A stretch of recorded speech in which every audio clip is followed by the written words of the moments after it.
আজকের শুক্রবার আমরা সবাই মিলে রওনা দিলাম সালমান ভাইয়ের সেইসাদের উদ্দেশ্যে। সালমান ভাইয়ের সেইসাদের নতুন করে যাত্রা শুরু হয়েছে, যার জন্য শুক্রবার দিনকার আমরা সবাই মিলে রওনা দিচ্ছিলাম সেইসাদে যাওয়ার জন্য। তো প্রথমে জুম্মার নামাজ পড়ে তারপরে যাব হচ্ছে আমরা সেইসাদের ওইখানে। তো সেই জন্য আমরা খুলনা রেলওয়ে যেই স্টেশনের যে মসজিদটি সেইখানে চলে যাচ্ছিলাম। এইখান থেকে নামাজ আদায় করে তারপরে যাব হচ্ছে সেইসাদের সামনে।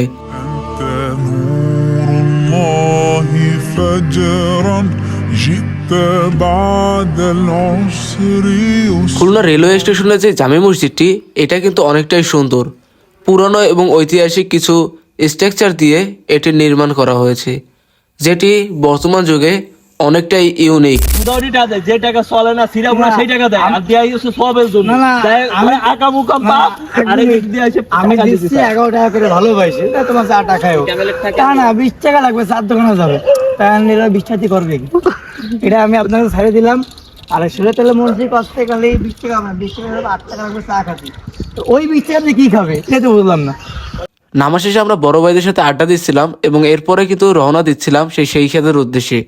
এই রেলওয়ে স্টেশনের মসজিদ থেকে সেইসাদের দূরত্ব বেশি একটা না, কারণ পার হাউস মোড়ে সেইসাদের অবস্থান।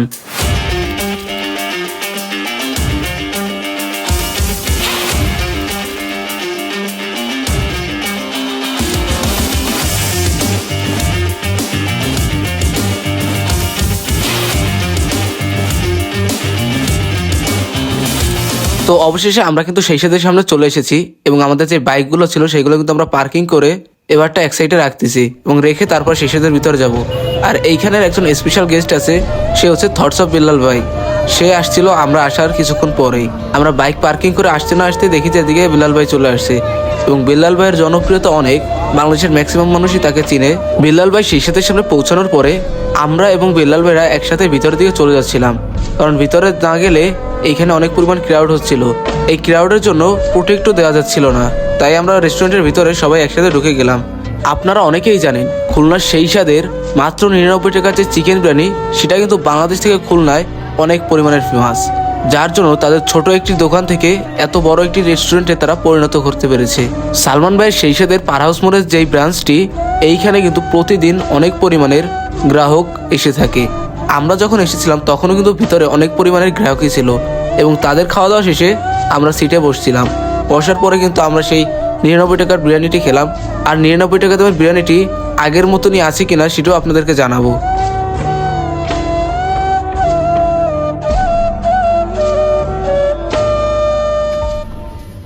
Waiter Faim 3 lakh followers. ঠিক আছে ভাই, গুড জব।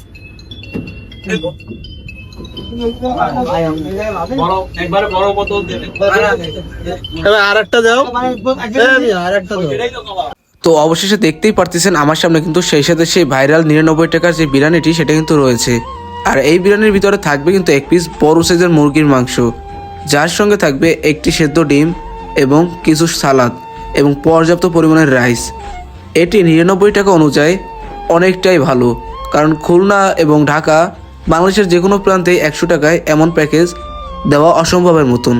আর যদি এই 99 টাকার বিরিয়ানির স্বাদের কথা বলি, এর স্বাদ কিন্তু তাদের রেস্টুরেন্টের নামের মতনই, সেই স্বাদ, অসাধারণ স্বাদ কিন্তু এই 99 টাকার চিকেন বিরিয়ানির। আপনারা খুলনা যারা থাকেন তারা একবার হলেও এই 99 টাকার বিরিয়ানিটি ট্রাই করে যাবেন।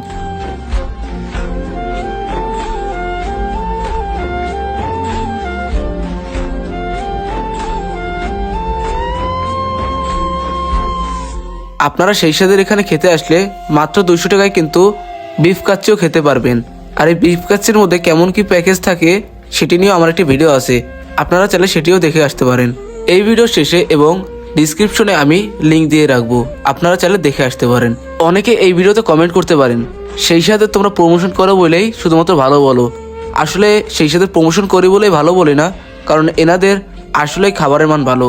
কারণ যে সকল ভিউয়ার্সরা এখানে যে খাবার খেয়েছে তারা সকলেই ভালো রিভিউ দিয়েছে। আপনারাও চলে খেয়ে আসবেন, খেয়ে তারপরে জানাবেন যে ভালো নাকি খারাপ।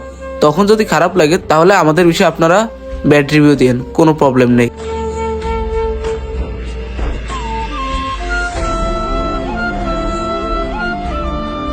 থটসআপ বিলাল ভাই খাওয়ার জন্য বসার পরে রেগে আবার উঠে গেল।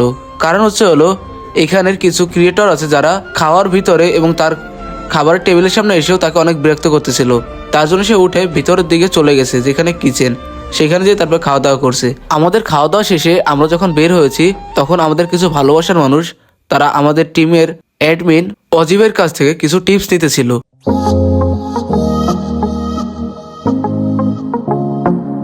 আমরা সেই সাদের প্রোগ্রাম শেষ করে এরপরে বাইক নিয়ে চলে আসছি খুলনার 7 নম্বর ঘাটে ঘোরার জন্য। এইখানের যে নদীর পাড়টা, এখানে কিন্তু প্রত্যেক শুক্রবার অনেক পরিমাণ টুরিস্ট আসে, যারা এখানে আড্ডা দেয় এবং তাদের নিরিবিলি সময় পার করে।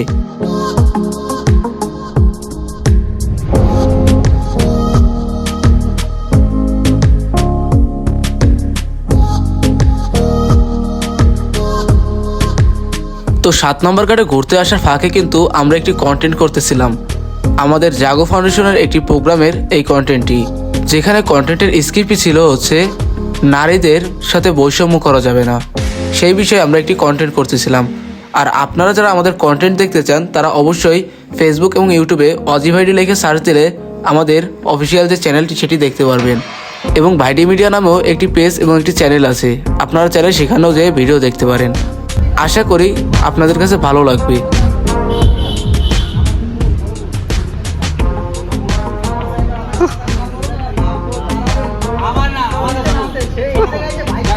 এবং ভিডিও শুট করা শেষে নদীর পাড়ে আড্ডা দিতে দিতে বড় ভাইরা সবাই মিলে চিন্তা করলো যে সন্ধ্যার পরে ক্যারাম খেলতে যাবে, এবং খুলনার জোড়াগেটের এখানে আমরা চলে আসলাম ক্যারাম খেলার জন্য। বড় ভাইরা অনেকেই মিলেই খাই খেলতেছিল, যারা হারবে তারা খাওয়াবে কাচ্চি ডাইন কিংবা সুলতান ডাইনে, এবং তাদের এই কন্টেস্ট ম্যাচটি আমরা সবাই মিলে উপভোগ করতেছিলাম। আর আপনারাও যদি এই ভিডিওটি সম্পূর্ণ দেখে উপভোগ করে থাকেন তাহলে অবশ্যই লাইক এবং কমেন্টস করে জানাবেন কেমন লেগেছে। যদি ভালো লেগে থাকে তাহলে অবশ্যই এরকম আরও ভিডিও বানাবো নেক্সটে। তো সবাই ভালো থাকবেন, সুস্থ থাকবেন, আল্লাহ হাফেজ।